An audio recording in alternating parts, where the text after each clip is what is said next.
I was dumped by my ex-fiancée just before our wedding. 15 years later, she has returned, filled with scars and regrets, asking for another chance. She simply went without saying anything or leaving a note soon before our big wedding, and I never received an explanation. Her relatives couldn't understand either. She disappeared without a trace, leaving me and everyone else in the dark. Despite the fact that we had spent high school and college together, she didn't come back to me. Her parents had to inform me that she didn't want me around and had no plans to return. I never understood why she did it, but I was forced to honor her demands. Since she stopped communicating with everyone, I could only assume that she suffered a mental breakdown. I've battled the unsolved questions ever since, even though we were both young and still figuring life out. Then she suddenly wants to meet up and DMs me on Facebook. Anger, anxiety, optimism and despair are all over me after all these years. I'm still attracted to her. Her Facebook profile makes me miss her, but I'm not sure if I could bring her back. She is unmarried and even more gorgeous than before. I'm torn. She says it's preferable to talk about it face to face, but she won't elaborate on why she left. All I can infer from her Facebook posts is a great deal of regret, talks about loneliness, feeling weak and leading a shameful existence. It's annoying. I should not have anything to do with her after she abandoned me, but the truth is that I couldn't stop thinking about her. What ought I to do? Should I confront her, ghost her back, or see where we might go with this meeting? TLDR. After more than 15 years, my ex-fiancée DMs me on Facebook and asks to go on a date. She abandoned me prior to our wedding, so I haven't spoken to her since. Important remarks. Wow, OP, that's difficult. It's been 16 years. Would you find closure you never got, or would seeing her set you back after all this time? OP, I'm not sure. All I want is closure. I believed she had cheated on me for a long time, but based on what her family and some friends told me, it appeared to be more of a mental breakdown. She was anxious about finals and her profession, and she was afraid about the wedding. She eventually made a comeback after ghosting everyone, but I was never involved. I've been thinking about her constantly. You should try to get closure by meeting her, but don't go in expecting her to return. You may not feel the same way about her today, but you do feel something for the person you knew. It's a long time to be abandoned like that. 16 years. Her motivations for contacting me after all this time seem dubious to me. Avoid thinking about her too much. OP. What would be her motivation? She wasn't pregnant when she abandoned me, and I don't have any money or children. The disappearance was completely unexpected. She simply disappeared and never returned to school. To be honest, I think something went wrong. Revision. That was something then. At least I had closure. We sat and chatted outside the cafe where we met. Her severely scarred arms and the intense pain imprinted on her face caught my attention right away. In summary, she acknowledged that she had intended to end the relationship long before the wedding but had been too cowardly and weak to advocate for herself. Everything caused her to have a total nervous breakdown. She felt unable to defend herself and was fed up with being forced to do things she didn't want to do. She was upset with her family for forcing her into a degree she didn't desire and for pressuring her to get married and start a family. She also felt angry at herself for lacking the guts to speak up. We both agreed that nothing she did was justified. I put her on the spot when I proposed to her for the first time in public. She wanted to refuse, but she couldn't risk hurting me. She was correct. I made all of her decisions. Back then, I was a very different person. I was self-centered, and she was submissive, just following the crowd without advocating for herself.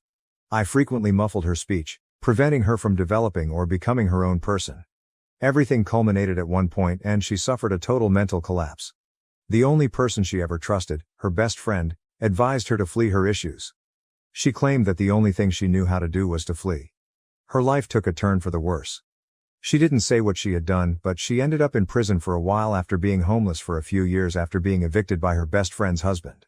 Since her release almost a year ago, she has been making efforts to improve her life. She ultimately got in touch with me, got a job, and reconnected with her parents. We both agreed that there isn't a future for us. We now live far apart and are two different persons who have nothing in common. She doesn't demand forgiveness or justify her actions. She is disgusted and ashamed of what she did. I just forgiven her because I wanted to be furious but couldn't. After saying our goodbyes and shaking hands, it's likely that we won't see each other again. It's heartbreaking. At last, she and I were able to get the closure we sought. A weight seems to have been lifted. I now realize that we will never have a future together. However, I'm also upset because it's really over. It was all for nothing, all these years of hope. Not many people can say that, but in the end this is an ending, and I've finally found closure. Should I trust her story? I do indeed. And is it really important now, even if she is full of it? She has always struck me as being very meek and weak-willed. When things get too tough, she usually just follows everyone's instructions and flees. Because she is too frail to deal with her issues, she avoids them. Her family was the usual tiger parents who deny their troubled child, so I guess it makes sense that they wouldn't tell me anything about her. TLDR, if it ends well, everything is okay. Finally, our relationship is over, and we can both move on. Important remarks. However, her companion ought to have been the one to notice it. Her companion acted as a facilitator. All of us were. The person who urged her to run was her friend. Anything was all up to her, of course. No one made her do anything. However, I might have anticipated it if I hadn't disregarded her issues and had instead been more involved in her life. But it is what it is. Wait a second, OP, where did you find an open cafe? Asterisk. It's partially open. We sat in the parking lot and ordered takeout. It wasn't perfect, but it worked. The proposal shouldn't come as a surprise. You should be fully informed before proceeding. At some point, talk about it as something you both desire. If the other person isn't prepared, dropping it at random puts a lot of pressure on them. In actuality, she was correct. In order to ensure that she wouldn't say no, I purposefully proposed in public. All I could think of was myself. I never thought she was unhappy or that a public proposal may make her uncomfortable. You had a good ending, but she didn't. You seem to have contributed to her issues at the time. Have you shown regret for how you handled her? Did you make amends or provide assistance? To be honest, I felt horrible. Because I just wasn't there for her, I contributed to her anxiety and sorrow. I was prone to taking her for granted. She didn't want to hurt me, so she wanted to end the relationship. She believed that being married to me wouldn't be all that horrible. However, she simply broke. The idea of being in a lie-based, loveless marriage became too much. With a snap, she fled. I did love her, but to be honest, I wouldn't have been so oblivious to her needs if I really loved her. I could have liked the idea of her more than I actually loved her. This is forcing me to examine myself closely. Now to the next story, story 2. I get uninvited from my brother's wedding, then get harassed by his family for not caring enough. Original post. This whole thing is so weird.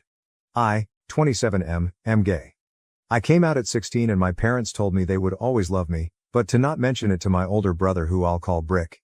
Then 19 30 now. When I was confused and asked why, they said that Brick had expressed some awful opinions about gay people. I limited talking to Brick until I moved out at 18, which wasn't much of a problem because we were never close. I went to uni, got a good job, and an awesome boyfriend, 28 in my home city. Me and my boyfriend Angel live a peaceful life. Peaceful until a few days ago when I got a call from my brother. I was concerned that Brick was calling me, as we have never messaged before, just had each other's numbers for emergency purposes. I picked up because maybe there was some emergency happening. He opened the call with an annoyed, "Hey man," and I knew something was up. He said he was getting married to his fiancée Yen, 24 next year. I didn't even know he had a girlfriend. I was like, "That's great, Brick," and asked some boring wedding things that he begrudgingly answered.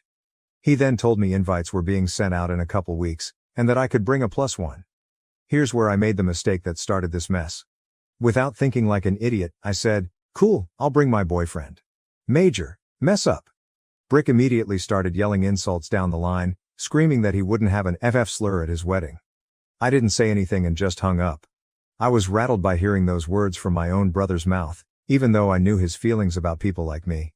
I told Angel, and he comforted me, ordering in my favorite restaurant and watching movies with me, which was awesome. We went to bed later and I felt alright the next day. I sent my parents a message that Brick invited me and uninvited me from his wedding pretty much in the same breath, and went on my way to work, not a clue of the crap storm waiting for me when I got off. When I turned my phone on again after my shift, it was blowing up. Messages and calls from my parents and relatives galore asking me what the F happened. I phoned my parents back when I got home and gave them the rundown of what happened and said I honestly didn't care because it's not like Brick would be coming to my wedding anyways. My parents immediately chastised me for my obvious disinterest and disregard of my brother's life, and told me I should be apologizing to him for bringing my personal life into his wedding. What? I basically told my parents to screw off and have been getting bombarded with messages from relatives to apologize to my brother and get my invite reinstated, and apologize to my parents for disrespecting them, but I really don't want to. Angel's reassuring me that I did nothing wrong, but it's still nagging me. AAETA, relevant comment. OK_number_4988. Why did your brother sound annoyed at the beginning of the call? Did he already know? Or was he being forced to invite you by your parents? Seems weird. OOP, he's never been my biggest fan, honestly. We were very different as kids, like polar opposites, and he didn't like that. Very on brand for him. He definitely didn't know I was gay before the call. My parents have kept it very under wraps for years. In terms of if he was being forced to invite me by my parents, I really have zero clue. Update post. My OG post got locked was removed per some misunderstanding/confusion with the AITA mods while trying to post this update, but I'll just post it on my page here without an r/ if anyone wants to see it. Y'all have really opened my eyes on a lot of issues in my family. I apologize for only replying to a few comments. There's just so many of you. Big shout out to all the people who gave compliments to Angel. I showed him this post last night and he thanks you all. I've been showing him lots of love because he really is an angel. And to the people calling this fake, AI, cliche and whatnot. I hate to break it to you all, but this is just my life.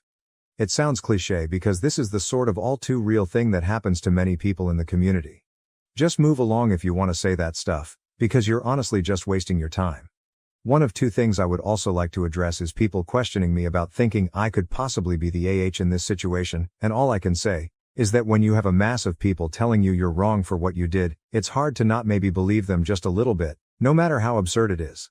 Second thing, for people wondering how no one in the family knew I was gay, I really was never am not close with my extended family, as they all live in different provinces, and my immediate family never traveled. We really just send each other holiday and birthday messages and have brief conversations whenever those are sent, and I just never had the urge to come out to them. Anyways, on to the update. I decided I didn't want to let this sit for any longer. I took a day off work, and I added my parents, Brick, and all the family that messaged and called me into one big group chat, per one advice I saw here. I laid out everything that went down to them, in case they were told a different story by my parents and brother. I told them that I was going NC with my parents and Brick no matter what, and if they didn't apologize and realize what they did wrong, or I cut them off too. I turned my phone off and continued on without it for the rest of the day. Once I turned my phone on again, I had lots of messages from them. My parents were outraged, and Brick said nothing. Some of my extended family apologized and told me that my parents just told them I was mean to Brick about some of his wedding plan choices, which got me uninvited. Still trying to wrap my head around how stupid that is. Seriously think my parents might be Neanderthals. Anyways, the real story made others even more angry and more insistent that I apologize, and they were promptly blocked. I didn't answer any of my parents' texts, calls and blocked them. I feel like I have a weight off my shoulders. I'm not concerned about my parents showing up at our apartment, as they moved away from my city last year. Me and Angel are planning a lovely trip, per advice of a lot of people that we thought was great, to France to visit his family during when the wedding will be taking place, which I'm very excited for. I've heard nothing but good things about them. This will most likely be my only update on this post, and I thank you all for your support. Thank you for watching. If you haven't subscribed yet, please do so and hit the notification bell to stay updated with more shocking real-life stories happening around you.